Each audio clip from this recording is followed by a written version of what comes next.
Good morning, everybody. My name is Dave Fanale, and this is Real Estate Talk TGIF, episode number 300, a milestone. It is only, though, episode 297 in a row. My guest today is not only one of the greats in this business of real estate, but also friend, now co-worker, which I am really excited about. And just an overall really good guy that's got a really good heart and soul. Brett Sikora. Hey, Brett. What's up, man? How are you? Thanks for having me on. You're welcome, man. Co-mountain mover, I think is the term too. Co-mountain mover. Co-mountain mover? Great. Great. I love that. You've been on several episodes. We're going to have all the numbers of which ones you're on. I think this is number 4. But last time you're on was last March at number 250. So you're hitting milestones. You're on a New Year's Eve show. You were on, I think, 200 as well. But you know what, man? Let's get it started with the videotape. Real estate agents, are you looking to acquire clients consistently to grow your business and income for a great lifestyle? Well, this is Dave Fanale, and I'm here to bring you the Real Estate Skill Builder broadcast, Real Estate Talk TGIF, brought to you by Real Estate Skill Builder and the Modern Agent team. Welcome back, everybody. My name is, again, Dave Fanale, Real Estate Talk TGIF, and we have Brett Sikora with us. Brett, I want to get right into the content, talk to you about your journey and everything else, but I do have to ask you a question. And that question is, you might know it, what does TGIF stand for? Thank God it's finale, grand finale, the one and only. Well, you know what? It would. I've never heard that before. Can I use that? I think I say it every time. I think you do too. Anyway, so Brett Sikora, no question, one of my favorite people in the world. You and I know, and no secret, we're friends. We play golf together. You are the CEO and leader of Align. I actually work with Align now, which is it's amazing. I mean, I'm working with the best people. But before we talk about Align, Brett, let's talk about your journey. Let's talk about, where you're at. This is episode 300, number 297. This broadcast is brought to you by njheroesprogram.com, which is just a simple system where if you're a hero, we want to help you buy and sell real estate and save you some money at the same time with great service. Anyway, Brett, here we are. Commercial's done. Talk to me about your journey. Where did you start in this business of sales and why? I mean, you didn't go to high school saying I want to be a real estate agent, did you? No, not at all. I actually went to high school without really much thought in my future in any way, shape, or form. And really all I remember is, it was always a goal of mine. I always told my mom I want to drive a yellow 94 Lamborghini Diablo. Like, remember the posters or the red Testarossa? And it's funny, I do not, I have some nice cars and stuff. I don't have a special exotic car yet, but I still believe that when I do get one, it's going to be either a Testarossa or an early 90s Diablo, because I can't get that image out of my head. So that was like the driver, is I knew I wanted money. But leaving high school with a 1.8 GPA, and I think I graduated 5th at the bottom of the class. Not because I like the intelligence, just I wasn't really into the process around traditional schooling. So I was a little bored. I knew I wasn't going to go to college. So I didn't go to college. I started a landscaping company out of college and started scaling that business. And I realized that the profit margins were super thin. It was difficult to find really reliable help. And one of my clients at the time was in commercial real estate. So he was talking to me about getting into real estate, getting larger commissions. This was 2006, 2007. So the flips and whatnot were super relevant, and people buying with zero down and being able to get 115% financing. And I finally said, all right, cool. June of 2007, I'm going to sell my landscaping company and I'm going to get my real estate license. I got my real estate license for the ability to earn better income, the ability to flip a property and make 50 grand, the ability to, really open up a new world for myself. And one of the first things I did at 21 years old, which was not too intelligent, was went out and purchased a brand new Mercedes with an $850 a month payment. So that was kind of I'm in real estate. I'm going to start wearing suits. I'm going to start wearing ties. I'm sick of wearing work boots. And with the exception of today, I think I'm back to wearing work boots in a professional setting. Yes, you are. Yes, you are. You want to tell us? You know what? We talked about this too. I'm going to cut you and just go to something real quickly. I want you to tell the story of why you're wearing what you're wearing today. Yeah, so I'm more of like a country club casual. I always look like I might be able to go golfing that day because I never know when a meeting's going to cancel and the weather's going to be good, and maybe I will go out and play around a golf. So that's like my normal attire, or jeans with a polo or something. Cameron Del Judas, I'm going to call him out because he's in a suit and tie today. So he actually did it. He was up here prospecting in our office, and I said, Cam, you're not really dressed like if you landed an appointment that you'd be ready to go on a listing appointment. And I'd imagine the universe is really tying into that a little bit, and how, like, you know, if you were suited up, if you went back to the tie like you used to wear, I'd venture to say you're gonna set some more appointments. And I think he said back to me, I like to wear a suit and tie when the listing's over 900,000. And I said, why don't you do this? I'll wear a suit and tie tomorrow. You wear a suit and tie tomorrow, and let's go set some appointments over $900,000.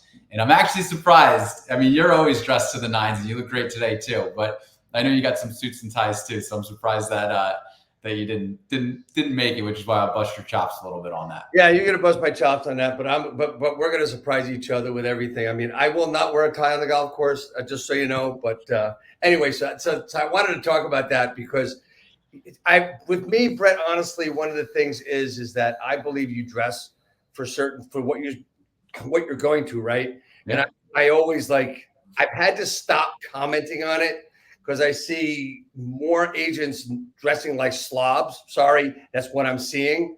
I remember when I sold my house in Franklin Lakes. Don't know about Franklin Lakes. It's a nice high-end town in New Jersey about 8, 9, 10 years ago. And I couldn't tell who the agent was compared to the buyer, right? Because of how they were dressed. And that was, as I said, well, probably 12 years ago now. But even now, it's about the same, depending on what it is. And being suited up, to me, or at least wearing really nice clothes, is what you should be as a professional. That's just my thought, and that's why I wanted to bring it up. Anyway, so I cut you off. Back to where we were. Cool. So yeah, I forget where we left off. That's okay. You were talking about selling the landscape business. You had the car, $800 and some payment, and then you went from there.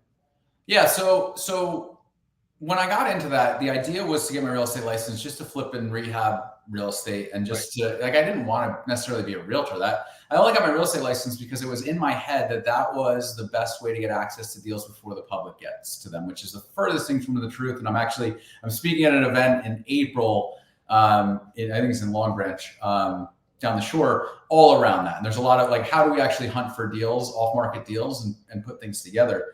But, with that, I kind of fell into being a realtor, and I'm going to kind of speed through it a little bit. But when I became a realtor, I worked for Foxtons, got a job on Friday, was supposed to be a listing agent driving around a Mini Cooper. All these youngins don't even know what Foxtons is and never even heard of it. But by Monday, they filed for bankruptcy and closed the doors at the Monmouth County office. So I got fired from a job I never even got to start because they went bankrupt. From there, I went to Weichert Realtors. I had a fantastic mentor. I still talk to her. Jill Southern was excellent. I just wasn't able to get it to really click in the burbs. Again, this is 2007. It was really, with real estate dropping as fast as it was kind of difficult to get somebody to buy a property because the next day it was worth less money. And then, from there, I found myself out in Hoboken. I found an ad on Craigslist that said, hey, make $100,000 your first year and doing rentals. So I was like, all right, cool. And I remember it was Friday, October 31st, 2008. And this is after the Dow dropped. This is, Lehman Brothers failing, everything. Then I walked into the office. I got hired at Gotham Realty. And I believe that Sunday I did my first rental. And there's a lot of financial strain that I'm kind of jumping over there, where it wasn't easy. And I think I was paid like $700 that following Thursday. So in that jump over with the financial strain, I'd blown through all the money that I had from the landscaping company. So I talk about that car payment. I went and traded that in, got a Honda Accord, rolled a ton of negative equity into it as well. I went and, went into the car business for a little bit because I failed at the real estate side of things. And I think that all of that is kind of what has developed what came and where I'm at now. So I really relate and have empathy to agents when we're having conversations about how freaking hard this business can be mentally. It's a very simple business to operate, but I believe that because you're dealing with something that's so important to the consumer, a lot of times it's their biggest purchase, it's their biggest asset in their portfolio.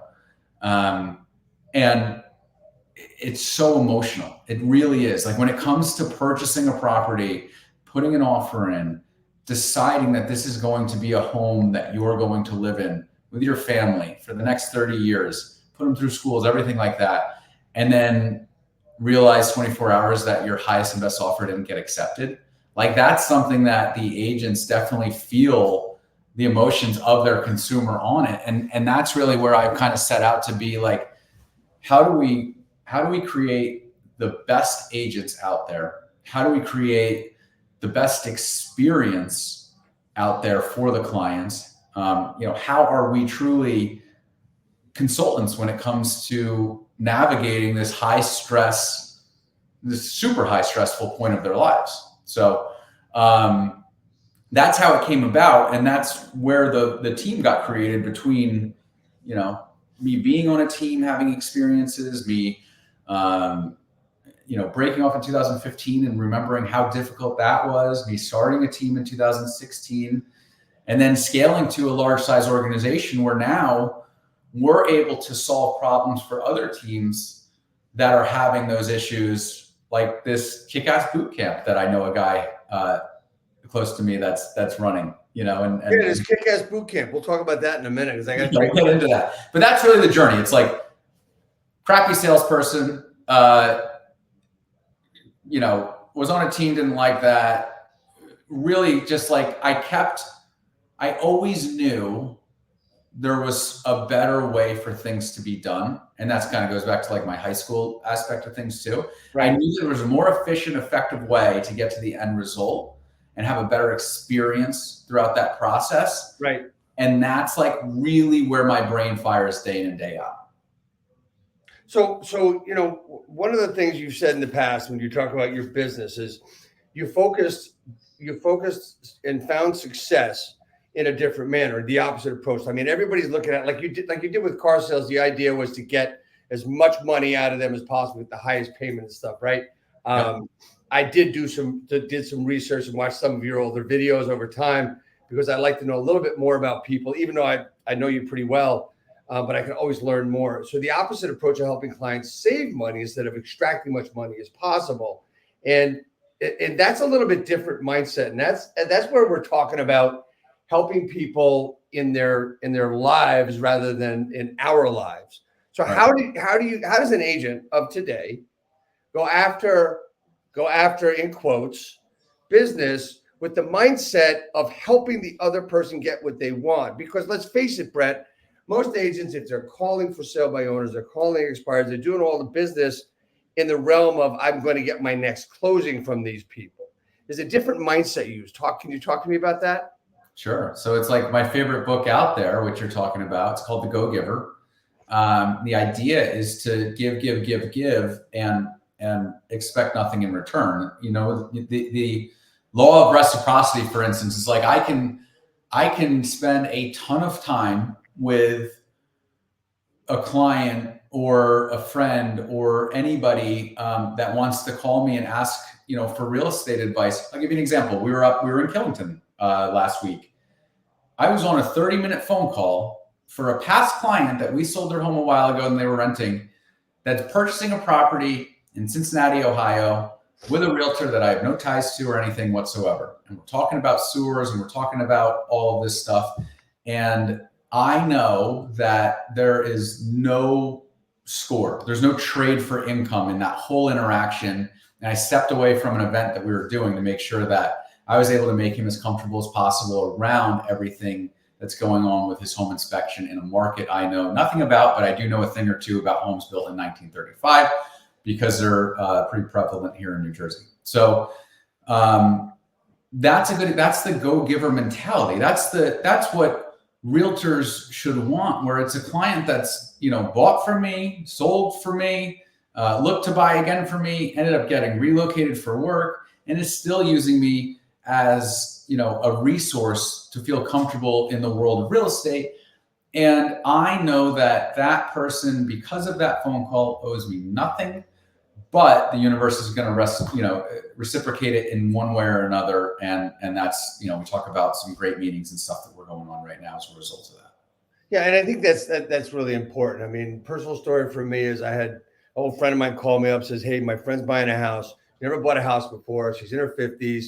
They lived in Manhattan the whole time. They're buying a house down Central Jersey. Can you answer some questions? Well, I not only answered some questions, I got her through inspection. I got her through all this stuff. And we've gotten to be very friendly. She had an agent. I had nothing to do with her deal, but a friend asked me, who I had built his house, he asked me to help her out, and I did. So that's all comes back to us in so many different ways, Brett.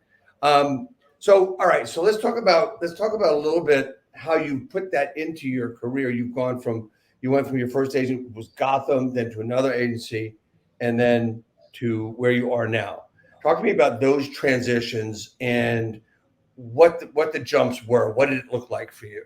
Yeah. So June of 2009 is when I switched from Gotham Realty. I'm going to go into the struggle a little bit. So we switched from Gotham Realty to Liberty Realty. A gentleman by the name of Patrick Southern was somebody who was very influential in us coming over and talked. It was June of 2009 and talked to us about, I was 22 years old at the time, just moved to Hoboken, was paying my own rent and everything, and talked to us about Mike Ferry and his coaching system. We were asking him, I think he sold 75 homes a year at the time. And I remember it was David DeVoe and I, and we're sitting there and, eyes wide open. And we said, do you count rentals in the 75? And he looked at us and laughed. And this guy's only like 30 at the time. And I remember just being like, ever since then, we don't count rentals in our business plan. We do them. We did 380 something rentals last year, but we don't count them. We don't make it a part of what our focus is. So that was like the first step when I realized there's a lot of money available at a young age, and you can really help people at a very high level. And that I didn't know a damn thing about how to do it. So I needed to seek out coaching, and that it's kind of like the $1,000 a month at 22 years old when I was already paying $1,000 a month for rent. I'm kind of like, oh crap, this is about to get expensive. And then we flew to Vegas as Mike Ferry, one-on-one coach. It's my first and only time to Vegas. And it's funny, I was in Vegas and had no fun. I actually was in Vegas and was at an event the whole time. So people are like, "Oh, you ever been to Vegas?" I have, but I might have had one drink when I was there, and I was in bed by 9:30 or 10. I went and saw a David Copperfield show by myself because Dave DeVoe was so focused on taking notes from the event. And I bring that up too, because that was like we were committed. We were dialed in. And when we came back from that event, granted, it was a little bit of an easier time to take listings because everybody was trying to sell with the market crashing. We took 18 listings combined in 12 weeks. So that was like follow script, get into coaching, follow a process. This shit's not complicated. But when I go into the mindset aspect of things, I start talking about what that entails. Coaching didn't teach me how to deal with the mental emotions of those homes going into contract and then falling apart because of inspection issues and all that stuff, which really fell more on like the local brokerage level. Right. And I found myself going into the winter with I came through that summer with a high. I'm going into the winter and I'm just in like analysis paralysis where I feel like I really was depressed. If you look at it, I gained a lot of weight. I was just in this like rock bottom, aspect of things. And I remember calling a client who I was working on, and he had just told me he bought at 77 Hudson for like 500 grand without me. Walked into the sales office and I'm just like, shit, that's a 4% commission. And what could I have done? I didn't even look at it. It wasn't even what could I have done different. I just lived in like my guilt and blah, blah, blah, blah. Yep. Well, so from there, we'd already had a vacation booked. I remember the girl I was dating, Melissa, at the time. I went to the next Mike Ferry retreat. It was in San Diego, my first time in San Diego as well. And it's funny because I spoke at a San Diego event last summer with Fast Forward Movement with James Clear, and I was in front of 800 people, and it was fun to reminisce about the time prior when I was in San Diego, the first time I was ever in San Diego, how freaking broke I was again. Like I was back to just being broke as hell after the rentals had worked for a year or so, and just broke as hell and really just stuck and didn't know how to move. And my girlfriend at the time, like my credit cards were maxed out. I was out of the money from the sale of the landscaping company, and she had to pay for my beers on this cruise that we were going on after the Mike Ferry retreat. So like I still had to have my beers because we're realtors, and I found a way to get the Foster's cans. The oils cans were like double the same amount of price. So I'm drinking Foster's, fat and out of shape and depressed on this cruise to Mexico. And I got back and I was just completely exhausted. And yeah, I gave up. I gave up again. It was like the third time I gave up. I went back to Gotham Realty. I went back to rentals. And I stayed there till 2013 when Dave was like, dude, and Dave stayed the course with Mike Ferry. He goes, dude, come back. I need help. I need buyer's agents. I want you to support me. So it was me, David DeVoe, and Michael Jevons was his admin, or somebody prior to that. I think her name was Kara. And we started, kind of scaling the DeVoe group. And that was where I was with him. It was March of 2013 back at Liberty Realty. And I was with him until 2015. And I learned a lot of things, and we grew to probably 10 agents that I was kind of mentoring. And again, to go back to like, where I really study things and geek out is like, I knew that things could be better. And Dave's still one of my business partners. He and I are super close in a lot of different ways. Well, we had two different visions of like what a team could be. And where Dave's great is he was really following the MREA model, which is like to the T, super coachable guy, which is really all about the team leader, and the agents become interchangeable. And I was like, I want to flip that on its head. And to your point, I want to do the opposite of what high school wanted me to do. I want to like flip the book backwards and like do it my own way. So I was like, well, what if I just do the opposite of what that book says to do? What if I create a team that's all about the agent, that's all about, them and not me? And it's worked a little bit, Dave. Yeah, I think it's worked a little bit. So I want to fast forward to how it's worked, man. So, just quick story about you and me and how we met. I mean, I think some way, somehow I was recruiting you and you were recruiting me, and I tell everybody you won, right? You won that battle, and it's been a great journey ever since. And as I said earlier, I do work with Align now. But let's talk about the Sikora Group to Align. You used your name for a while, and now you've just rebranded everything over the last 6 months, I believe, to Align. And you talk about experiences with people. You talk about setting big goals, working hard. Actually set yourself up to have a successful business. Talk to me about your mindset behind Align, the name, all that other stuff. Talk to me about that and how this can really help the agent individually and in a team. Yeah. So, and again, I'll rewind a little bit. When I was in that 2015 aspect of things of growing out and doing my own team, I sought out Matthew Ferry, which you've had him on this broadcast, I believe, right? No, I have not. I have yet to. He's one I have not gotten yet. We got to get Matthew on here. But we, so anybody who knows, Mike Ferry's the dad. Tom Ferry's, obviously everybody knows who Tom Ferry is, but that's one of Mike's sons.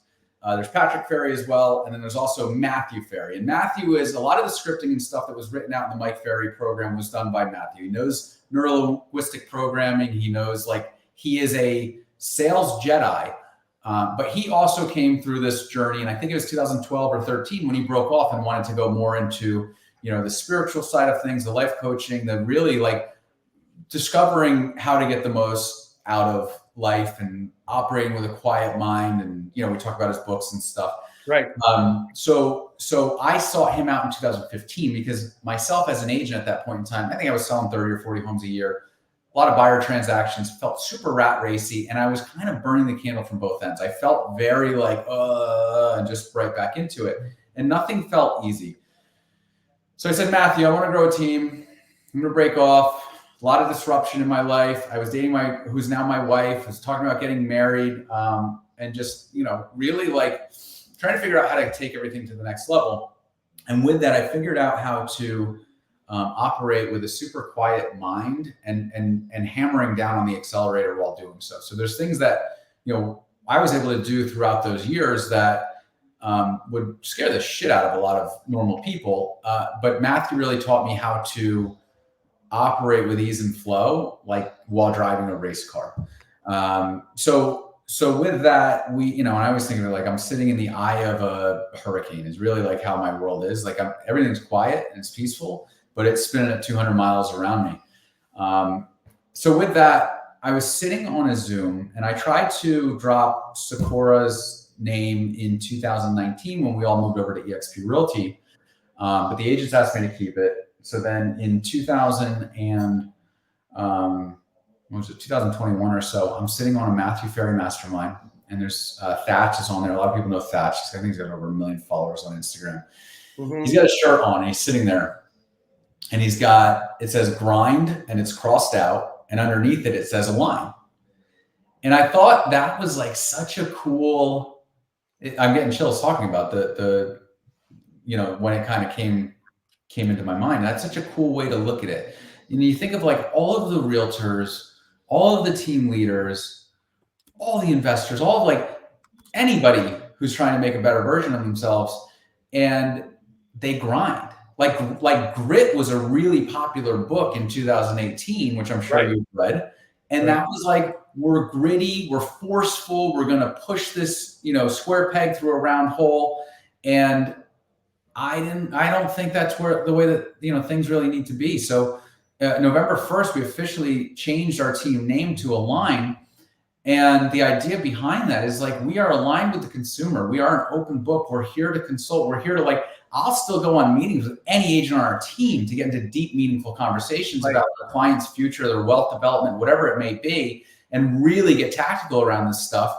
And we'll also do that for all of the agents as well. And coming from a world where real estate brokerage as a whole is a lot of times it's and eXp really helps with the collaborative effect, in our world and kind of changing that mindset. But a lot of times the top producers locked behind a door. You can't talk to them as a new agent. They're going to make you feel like a shithead even if you look at them the wrong way. And I went through this. And I think it still goes on. And a lot of times too, like you even have the top producer where they're off site. They're not even a part of that actual office. Right. They have their own office and all of their shit is an absolute secret.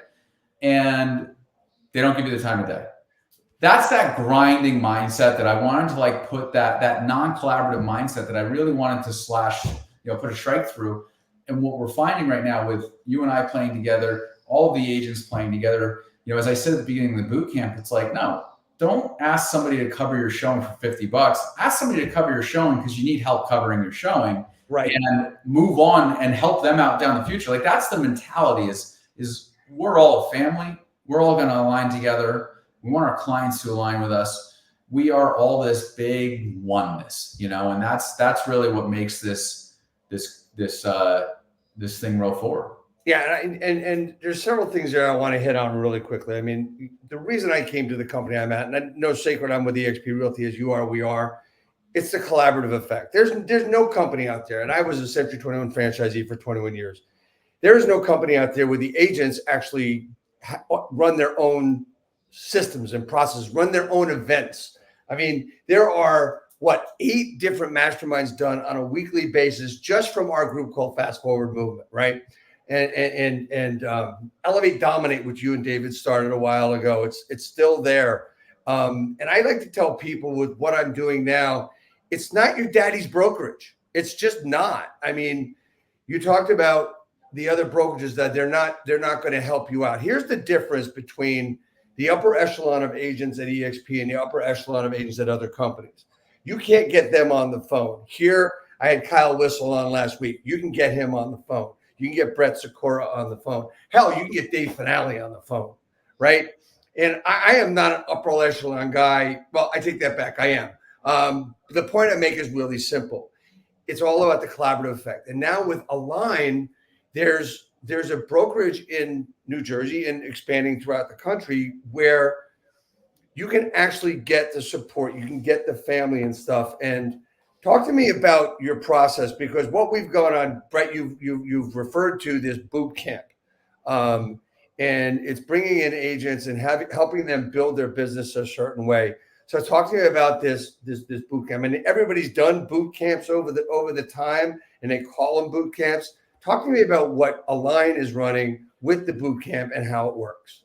Yeah. So the boot camp component is that we want, and you're the lead of the boot camp, thankfully. So, we have talent coming in and teaching trainings and stuff like that throughout the 2 weeks, but it's a 2-week process in office. Right now we're live in Hoboken, we're live in Morristown, and next month they'll be live probably in Bergen County, and then also definitely in our Chicago office as well.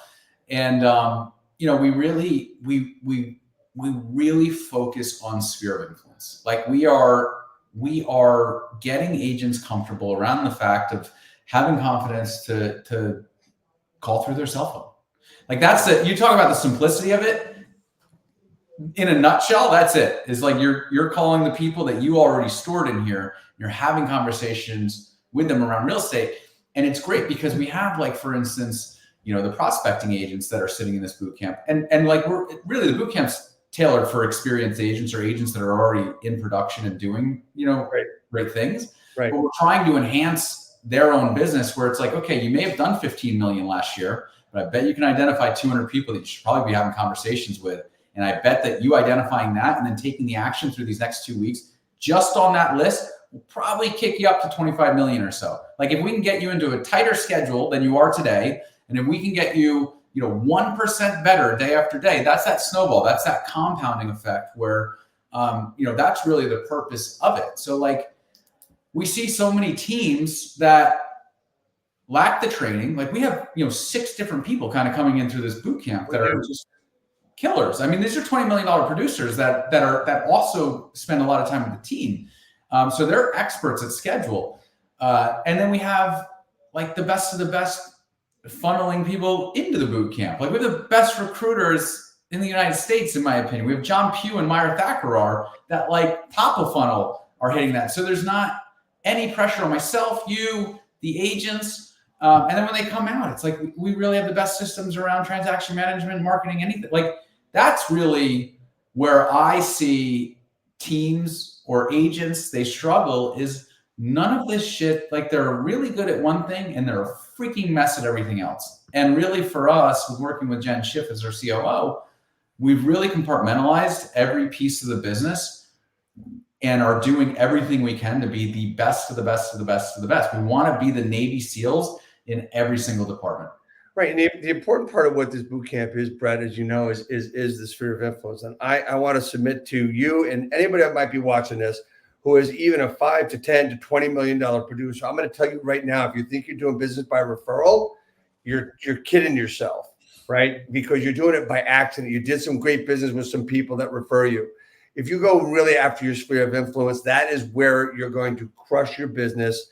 And it is a great thing. You said it earlier today, is the idea is to be proactive with the people you already know so that you're not waiting for that phone call and have to take that call playing golf, or you have to take that other call. You're not waiting for those calls. You've been proactive with the business. And that's really what this business is all about. I mean, it's not about, we get, as real estate agents, a lot of times we get a bad rap simply because, you're this, you're that, and everything else. And, they put us with ambulance chaser attorneys. Sorry, attorneys, didn't mean to insult you, but, it is what it is. Because anywhere you go now, you see billboards, right? Billboards in this area of the country were really innovated by Rob Dukansky a number of years ago, where he had a billboard everywhere as a RE/MAX agent. And kudos to him, because when he did that, he's now got attorneys and all kinds of agents buying billboards. And I bet those marketing companies love him for what he did, right? The point I'm making is that Rob said a couple of things that made sense on his billboards, and that's what bolstered him. He was not an ambulance chaser. He was not a shoe salesman. He did it the right way. And to his credit, right? And what we're doing and what you're doing at Align is to work with the agent more as, this is how we build our business. This is how we create family-like atmosphere, right?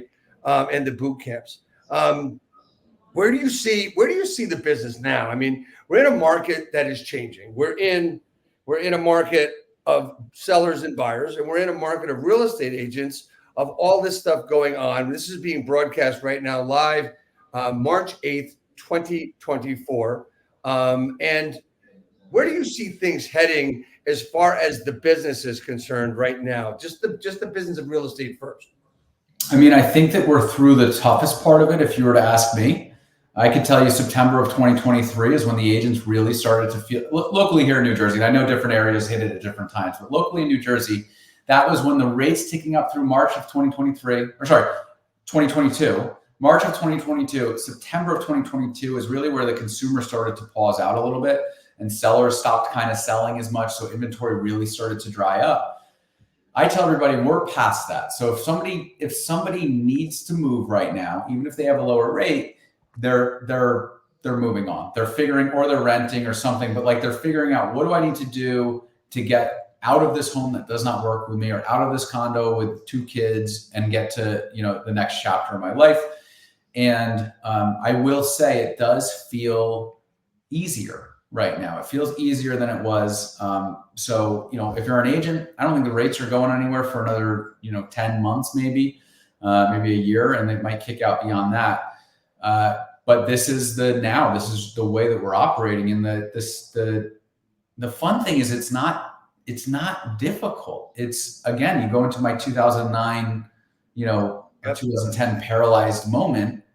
If you're letting this market paralyze you, then you're going to hit rock bottom and you're going to rebuild from there. But if you move day in and day out, like I said, I came into the office, I was talking to the new agents today about how I was delivered, a pretty shitty phone call that could very easily derail my day. Right. But I also have some really good shit happening today too. And I'm creating more really good shit in the future. So like, I've just gotten really good at like, don't live in that rejection and continuously move forward. And I think if any agent, regardless of AI, which I geek out a decent amount on, and any agent that's scared of Zillow Flex or Zillow sellers or HomeLight or any of this stuff out there, it's like, stay scared. Look, you keep living there. That's completely fine. And it actually makes our job a hell of a lot easier. Or if you don't want to feel scared anymore, and you might be a really good time to Align as well, because we have that mindset. We have that, let's move some freaking mountains. Let's help some freaking clients. There's a lot of real estate transactions happening. And it's like, how do we make you a part of them? Speaking of living in the burbs, one of the things that one of our coaches was saying to us that I thought was a great thing, they're talking about how there's no inventory, or they can't, it was a Mike Ferry person, right? We can't have sales, or blah, blah, blah. And he was like, I want you to think of your neighborhood that you live in. How many homes have sold in the last 12 months? And a lot of people are like, they can think of 2, 3, 4, 5 of your neighbors' homes. Right. How many of them used you? 0. You did not do a good enough job of letting them know you exist, and you lost 5 transactions because of that. Yeah, and I want to come back to you with one of my favorite stories, reference to sphere of influence. Owning a brokerage for so many years, I would always have sphere of influence was the thing that I taught everybody, and I wanted everybody to use it, everybody to do it. But the few that actually made a lot of money and did very, very well. But at least once a month, Brett, I'd have an agent come into my office and say, Dave, can you believe my neighbor's cousin bought a house from somebody else? And my response was always the same. I said, yes, I can. And he'd get pissed at me. He said, what are you talking about? I said, well, what happened? He goes, well, they forgot about me. I said, no, you forgot about them. It did not motivate them to get off their asses to do it. Look, this business hasn't changed from 50 years ago, where working with people is the easiest thing to do. Look, let's face it, right? How much does it cost you to acquire a new customer? That's money and time. How much does it cost you, right? When I first got into business, first licensed a long time ago. I worked for these two guys. Franchises weren't big then. Remax wasn't even around yet. And they were doing business all the time. And it was when interest rates were, get ready for this, 18 to 20%. But they were busy. Why? They were talking and working with people that they knew. One was a former insurance agent. The other was a former, get this, custodian at Johnson & Johnson. So, they both had great businesses. And I learned right then and there that that's where the business is, people Being a college student, none of my friends are going to be buying houses. So I had to, they said when the phone rings, answer it. That was my training, but not with what we're doing now. You can relate to that. Have you seen that before? And what's the difference today from then? Is there any difference from most agents, or is it the same? Every agent the majority of agents still behave exactly the same. They wait for stuff to come through. The proactive agents that are actually, out there moving day in and day out and tracking numbers and following and not guessing where their business is coming from, are succeeding. It's actually interesting to me one of my meetings, or probably my first, whenever I'm meeting with an agent and we're getting into the coaching component, I want them to identify the last 24 months of where their real estate transactions came from and what the sources are. I would say 98% of them don't even know that. And we're talking about selling 12 homes or something like that. Think about how easy it would be to just go on the MLS and be like, boom, boom, boom, boom, boom. And even that concept paralyzes them. Yep. I can't get my head around that, where you wouldn't pay attention to, did that person come from an open house? Which obviously our systems track things and make it a lot easier for the realtors now, but did it come from an open house? Did your aunt refer you to that person? Did this? You have to have notes. You have to identify that, because if something's working, we want to make sure that we're doing more of that versus what the typical agent does is that's working. So then they'll go try this and stop doing that and then move on to that. And, if you sold 2 homes last year from open houses, maybe you should do more open houses. You're doing something right. Right. Well, that's the whole thing. And one of the things you just alluded to is tracking, using systems and tracking. And I know in what we're doing and what we work on that's probably one of the most important things that we stress on a daily basis, and stress to agents we're working with in our boot camps as well, to make sure that everything is tracked and everything is written down, and everything is in one place. Because let's face it, as my former coach and friend John Cheplak says, you got a problem with your business. Well, let's check your CRM. Let's see what's going on in your CRM. And when people say, well, there's nothing in there, I says, well, I can't help you unless you're tracking everything. Look, if you've got a business and you're not tracking it, that's a hobby. If you're tracking everything that you're doing, it's not a hobby, it's a true business. And I say, people, look at it this way.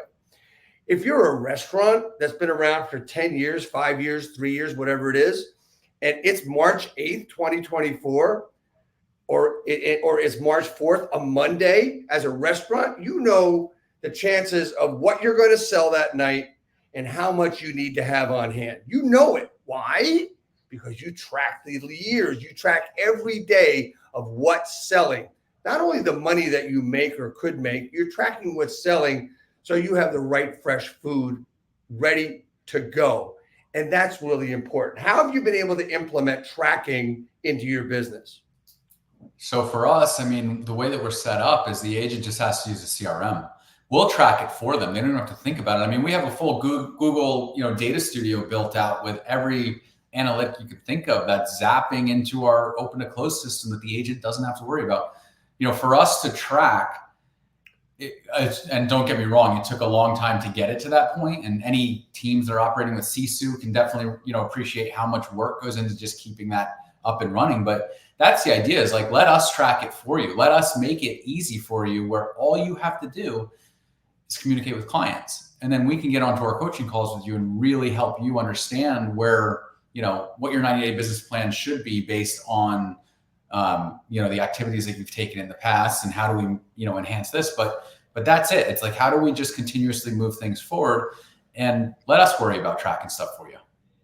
So as I said, not being your daddy's brokerage anymore, is you're doing the heavy lifting when it comes to the tracking and letting them do what they wanted to do. Because the old expression, I'm not sure where it came from, you cannot judge a fish by its ability to climb a tree. I got it from Grant Wise, but I know that's not where it was the original version of it. But what I mean by that is if someone wants to sell real estate and be with the people, the paperwork and all all that work is something that they don't want to go into. They've got to put it in there, but it's something that they don't want to always understand. Does that make sense? Yeah. And it's like me. I mean, I suck at it. I'm not good at it. So I have systems around making sure it happens, it took me years to get there. And that's kind of, from a team leader, aligning with us standpoint, it's like, okay, well, we could probably, we'll talk about profitability. I talked to a team leader that was doing $200,000 a year and has 3 people on that person's team. And they were like, I pay X amount a month for Zillow and I do this and I do that. And I was like, what did your tax return say at the end of the year? It's like $42,000 or $38,000 is like the net income we calculated that they didn't even know. And they think they're getting there because they're like writing things off, which a lot of agents are like, oh, I'm going to write it off. And that's why, my taxes are low. And it's like, no, we want your tax bill to be super high and then need to strategize with your accountant on how to, get it lower or deferred gains and all of that stuff like that. That's a whole different game. But I think a lot of people have that misconception where it's like, let me make as much money as I can and then make as many write-offs as I can. And that's not how, what makes the world go around. So with that agent, for instance, I was like, hey, you can plug into our organization. We're going to take all your expenses off. You're going to run on a 65-35 split. And in our umbrella, you net $130,000. So why wouldn't more people want to do that? It doesn't necessarily make sense to me, but going back to dropping my name, going back to Align, all of that, unfortunately, there's a lot of egos in this business. And like Dan Beer always jokes about why aren't people at eXp Realty? He said it's because they don't have a calculator. So we want to really, and we got to wrap up soon too, but we want to really just embrace the idea around the awareness, the idea around if you're your own team, if you're doing your own thing, and you're managing your own expenses, we can go in and look at that stuff and be like, we can take a lot of this stuff off your plate. We could probably have you operate a better system that's more dialed in and cleaner, and then, really the sky's the limit. As a team leader, you just have to worry about recruiting, continuously doing what you're doing.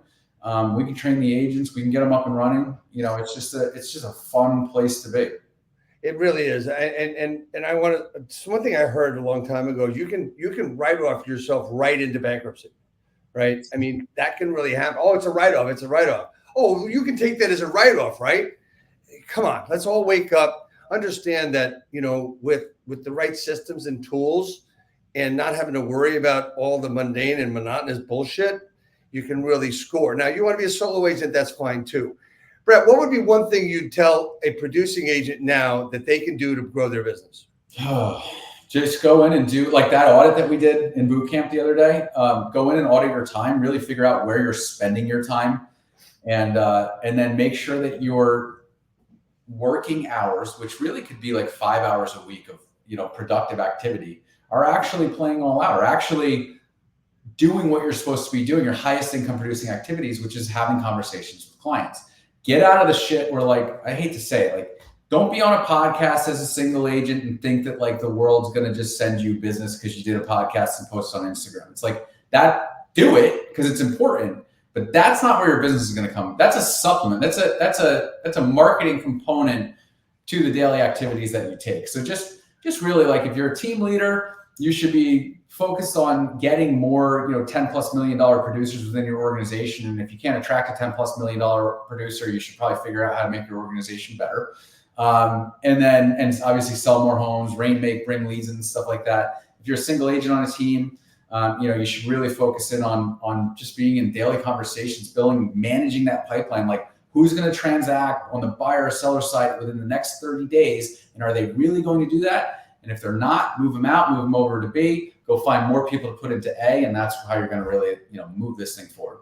Well, this has been really great stuff. We've got your contact information on here. At Brett.Sikora is Instagram, which is, where most of us live these days, and Brett at AlignTeam.com, as well as LuxAlign.com. Brett, I want to thank you so much for coming on. I have 2 things just left for you. One is, how can I help you grow your business? You're doing it, man. You're plugged in. We're doing it.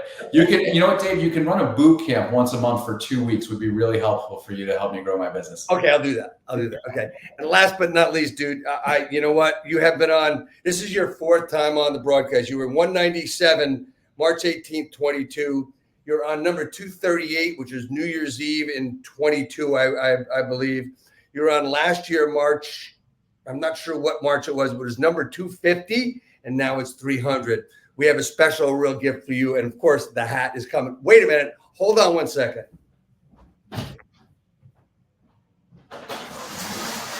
Here it is right here. Awesome, man. Hey, so anyway, thanks so much for being on, man. We do work out of the same place most of the time now. This is not coincidence. There's no coincidence in our lives. When we met, when we started working together. Just stay on for 1 second. I want to thank everybody for being on this week. Next week on 301, we're going to have Carrie Shull. If you want to take this same idea and hear it again, sorry, it's not a repeat. It's just another person doing this, doing a similar thing, using systems and processes in a different manner, of course. Carrie Shull is going to be on. She's a great human being, as well as a great team leader. She's going to be on. Brett, thank you so much for being on today. We'll see you in about a couple of minutes, but anyway, stay on real quick, and thank you so much. Nelson, hit the videotape. Hey!